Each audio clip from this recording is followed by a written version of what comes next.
¿Qué creen que se modifica? Cuando tenemos una postura, hombros copados justamente, ¿qué modifica? ¿Qué se modifica? ¿Qué posición se modifica? La cabeza del fémur también se encuentra un poco rotada, ¿no? ¿Del húmero? Sí, húmero, perdón. Sí, puede ser. Si tengo los hombros copados, generalmente tengo una rotación interna. Pero hay algo que es un pensamiento. ¿Quién me dice que es un pensamiento?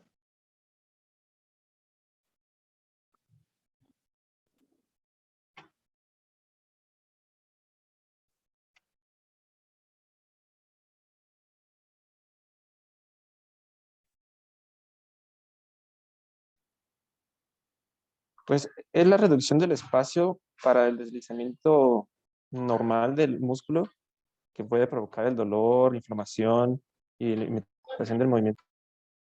Es al final el choque, ¿no? De las estructuras óseas, que al final, como está ahí lo blando, lo pellizca. Por eso dices que se pinza, se pellizca, ¿sí? Entonces, si es un pinzamiento que está modificado. La posición entre qué estructuras.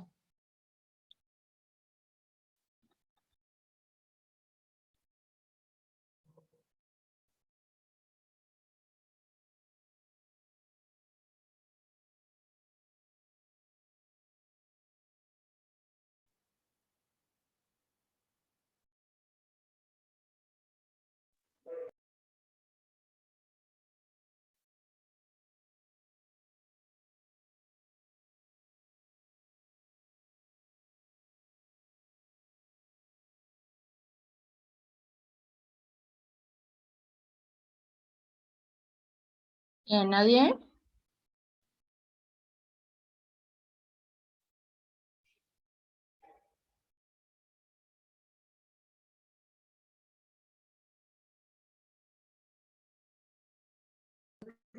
Pues sería de las estructuras óseas y de los ligamentos, ¿no, maestra? Que Ajá, pero están, ¿qué estructuras están modificadas en su posición? pues sería el acromion y el ligamento clavicular.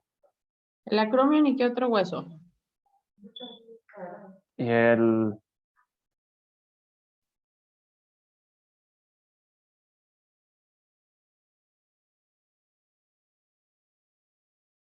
pues en este caso, la cabeza del húmero, ¿no? El húmero y el acromion, ¿no? Entonces, ¿el acromion a qué hueso pertenece? A la escápula. Entonces, ¿qué hueso puede estar modificado su posición si está alterada la postura? La escápula. La escápula. Entonces, la escápula, si no está bien posicionada, favorece un pinzamiento subacromial, ¿cierto? Sí, maestra. O, si no, ¿qué más? La escápula, otra causa que la escápula no funcione, como también genera el pensamiento subacromial.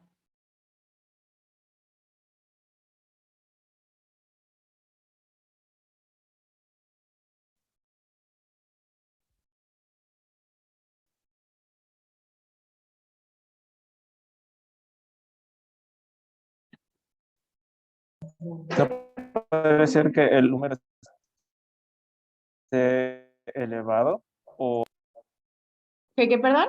Se cortó un poquito, ¿me repites? digo que si el húmero esté, o sea, la cabeza del húmero está elevada.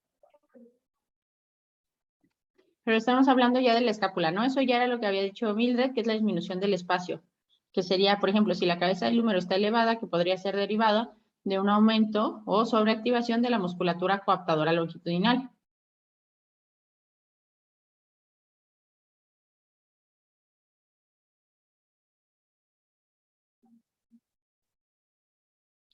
Pero ¿qué otra cosa estamos hablando ahora de la escápula?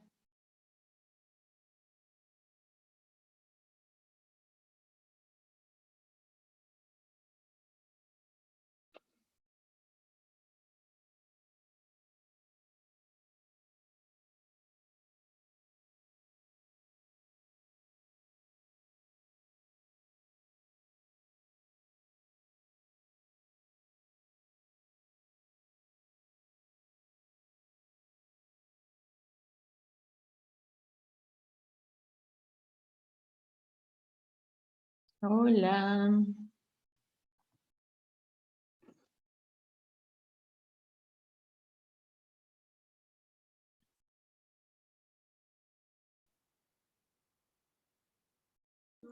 Pero por decir, la coracoides no podría ser porque tendría que ser ya una, o sea, que tuviera una modificación hacia posterior, pero tendría que haber una fractura, ¿no? O No, algo. la posición de la escápula modifica la situación de la posición del acromion. Y eso genera una modificación en los espacios subacromiales. Un paciente que tiene hombros copados, hombros rotados internos, ¿no? ¿Dónde está más cerrado el acromion en ese caso? ¿En qué zona?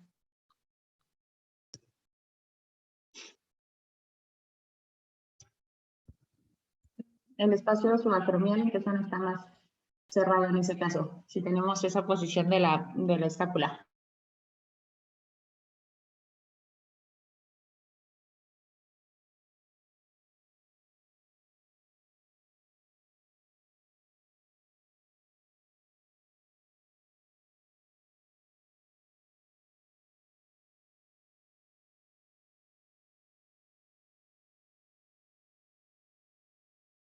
Pues sería el espacio posterior al músculo supraespinoso, ¿no?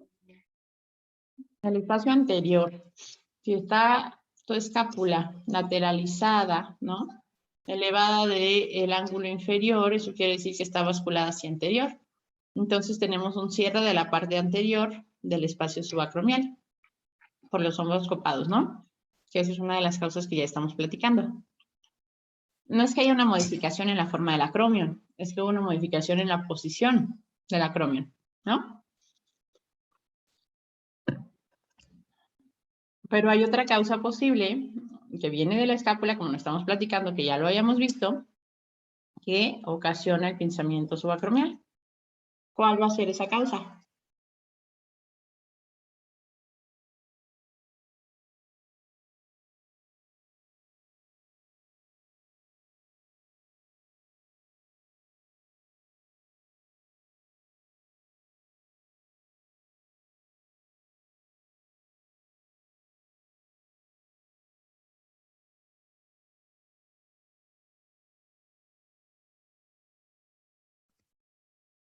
¿Qué se les ocurre que puede ser?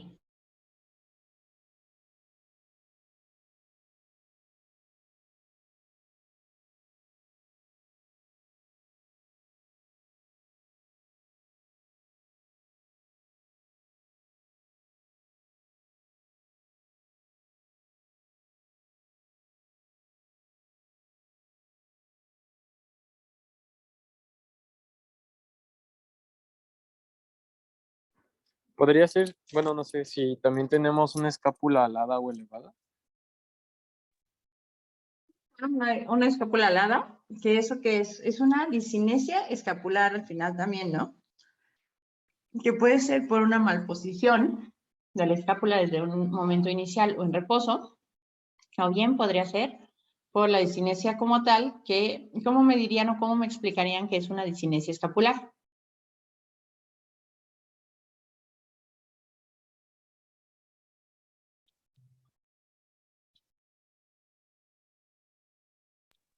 Pues, Pues podría ser, ay, perdón. dale. Podría ser como una pérdida en la armonía del movimiento, deslizamiento escapular, tal vez por un desequilibrio muscular. Ajá. Una alteración en el correcto movimiento de la escápula, ¿sale? ¿Cuándo participa o cómo participa la escápula durante la elevación del brazo? A ver, primero, ¿cuáles son los movimientos de elevación del brazo?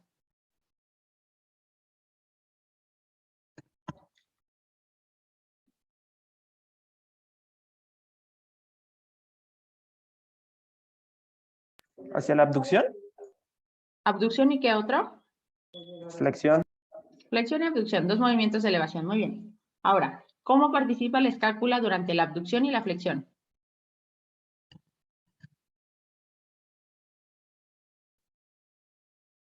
Bueno, en la abducción, cuando el húmero llega a su posición máxima, que sería 90 grados, empieza a hacer una rotación externa sí, como la rotación externa, que sería como el campaneo externo, Ajá. para completar los 180 grados.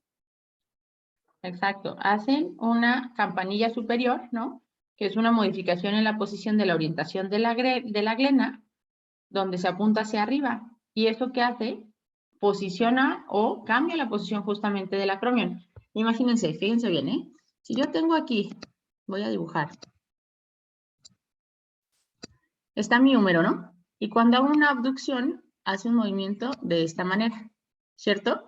Aproximadamente a los 60 grados, a veces antes, a veces después, dependiendo de la persona, es cuando va a juntarse este espacio porque está subiendo. Entonces, en lugar de estar aquí, ¿no? El húmero, lo que va a pasar es que ya va a estar posicionado de esta manera. Acá, por decirlo así. ¿Sí? El brazo. Entonces, este espacio se va a reducir y prácticamente estarían en contacto esos dos. ¿Sí? Entonces, aquí, este espacio al reducirse necesita más espacio para no topar. Porque aquí abajo, justo, fíjate, si topa este acromion, si topa aquí, vamos a ver, el acromion con esto, con la cabeza del húmero, aquí es machaca. ¿Qué ocasiona? Al supra.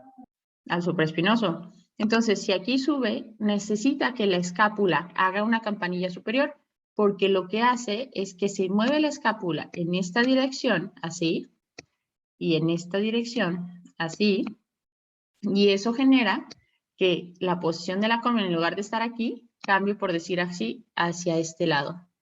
Entonces, permite que siga subiendo sin que choque la cabeza del húmero y el acromion.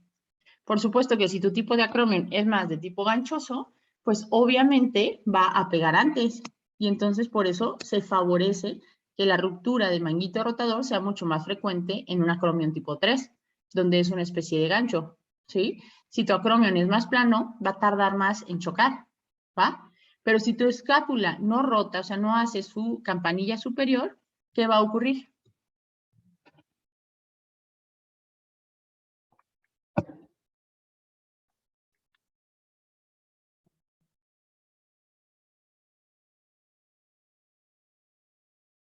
Pues va a ocurrir lo que menciona del roce. Va a ocurrir el pinzamiento subacromial, porque no va a girar, no va a subir, y eso va a ocasionar que choque acromion contra cabeza humeral, quede atrapado en medio el manguito rotador, principalmente el supraespinoso, y eso con movimientos repetitivos por encima de la cabeza, que es cuando está topando, cuando tienes un pinzamiento, por ejemplo, por una discinesia escapular, que se empieza a desgastar con el tiempo. ¿Sí queda claro? Sí, maestra. Sí, ya más claro. Entonces, yo necesito saber si tengo una lesión de mi músculo, como estamos viendo en la imagen, ¿por qué se está ocasionando? ¿Qué está mal funcionando a nivel biomecánico? Que todo eso que estamos hablando es biomecánica básica. Entonces, yo tengo que entender la biomecánica para entender la lesión y para entender también cuál va a ser el tratamiento correcto.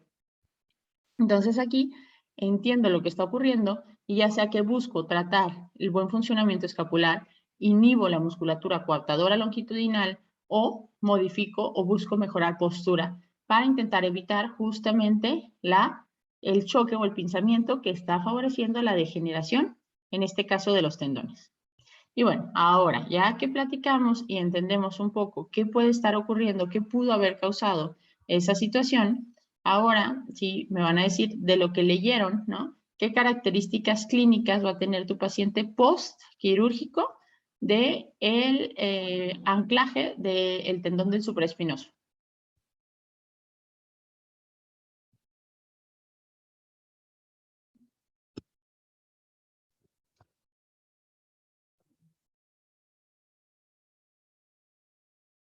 Bueno, pues de entrada, posquirúrgico, después de la cirugía, pues sería el dolor, la inflamación, la hipomovilidad. Y también, bueno, recomendaban que tenía que haber una inmovilización con cabestrillo durante 2 semanas mínimo. Y sería como una recuperación en agudo de casi el mes.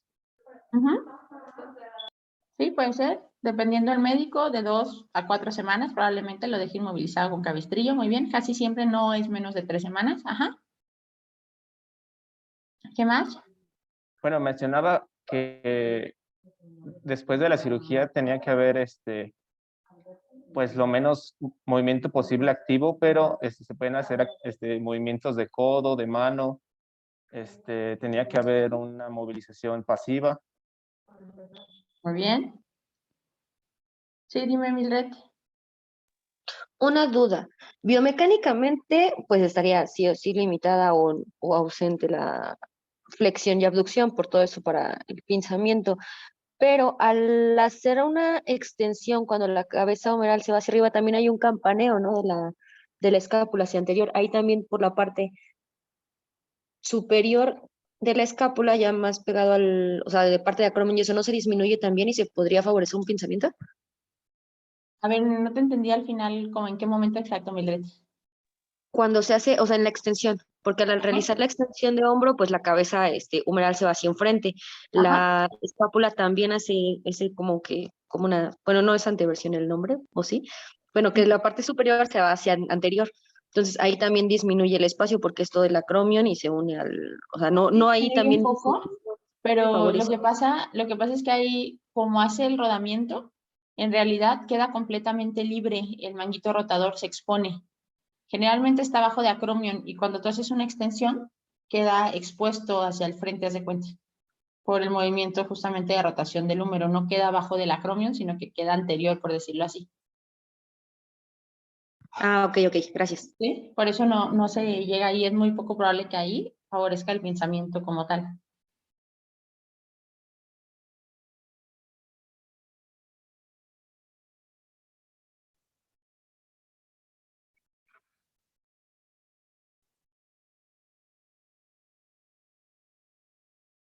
¿Sí? ¿Sí quedó claro, Mildred?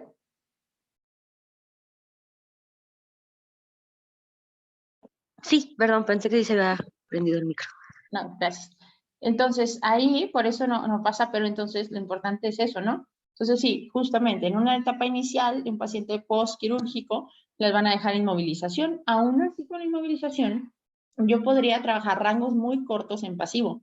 Muy cortos, estoy hablando a lo mejor de 20, 30 grados, rotaciones controladas, ¿no? Flexión, extensión ABD, pero súper pasivo, siempre en cama para no estar ahí favoreciendo algún tipo de compensación o activación involuntaria del paciente por miedo, inseguridad. Puedo trabajar toda la musculatura, puedo quitar espasmos de toda la musculatura, puedo trabajar muchas cosas aún respetando el periodo que es prácticamente de reposo. Entonces eso al final me puede ayudar, inclusive podría hacer activaciones isométricas en rangos muy cortos, repito, estoy hablando 20 a 30 grados, ¿no? Isométricos en diferentes grados dentro de ese rango que estamos platicando, para que pues justamente, ¿no? Se genere, ¿no? Más bien, disminuyamos el riesgo de una hipomovilidad, de una retracción capsular, de espasmos importantes o que se conviertan en contracturas como tal, ¿no? Un espasmo crónico se puede convertir en contractura, ¿va? Entonces, eso es muy importante de considerar. La intervención temprana del fisioterapeuta para evitar ese tipo de complicaciones que al final lo único que va a ocasionar es que se postergue mucho más la recuperación funcional del paciente. ¿Sí? ¿Qué más leyeron ahí respecto a el paciente que es posquirúrgico de tendón de supraespinoso?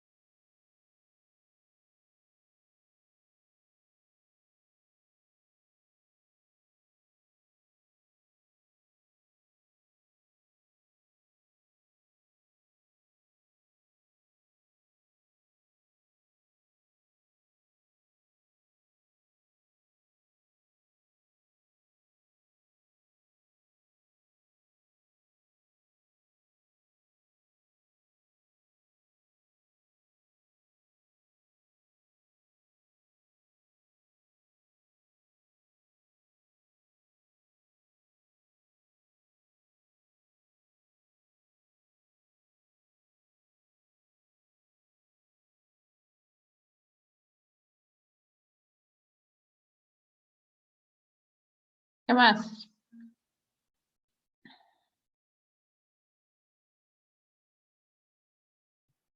Maestra, yo tengo una duda.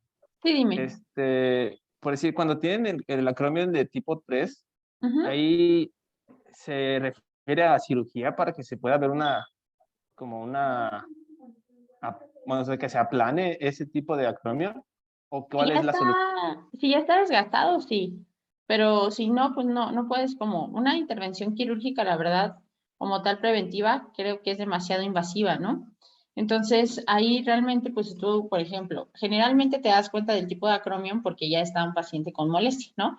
Es muy raro que veas o revises, a lo mejor por una lesión en otra zona, ¿no? Que haya tenido alguna lesión en la acromioclavicular, que una fractura en clavícula y te des cuenta, pero en realidad no por eso ya lo vas a someter a cirugía. Un paciente que ya tiene lesión, que se somete a cirugía, a lo mejor ni siquiera todavía tendinosa, pero ya tiene un desgaste, ya está presentando artrosis, etcétera, ahí sí liman los osteofitos y en su caso podrían limar incluso el acromion para modificar un poco la compresión que se está generando. Un paciente sano, sin sintomatología, etcétera, no proceso quirúrgico, ¿no? De manera directa. Ahora, incluso yo te diría, pacientes llegan, ¿no? Un paciente muy típico de hombro, con dolor de hombro, un paciente de 40 y tantos años, 38 a 50 años, que hace ejercicio, que hace pesas, gimnasio, bla, bla, bla, llega con dolor de hombro y generalmente médico, ¿no? Traumatólogo dice, pues mira, ya estará lastimado tu supra, te podemos operar. Pero en realidad, pues al final es funcional, puede hacer actividad física, puede hacer deporte, bla, bla, bla. Yo diría, hay que esperar hasta que ya tengas un desgaste considerable para someter a cirugía, porque realmente la recuperación de una cirugía de hombro es bastante tardada y bastante molesta, es incómoda y dolorosa y lenta. Entonces, para que vuelva a hacer actividad física normal, pues va a tardar, ¿no? Va a tardar bastantito. Entonces, yo creo que mientras más se pueda postergar la cirugía sin que comprometa algo de importancia, ¿no? Es mejor. Siempre que se pueda postergar, va a ser mejor para el paciente.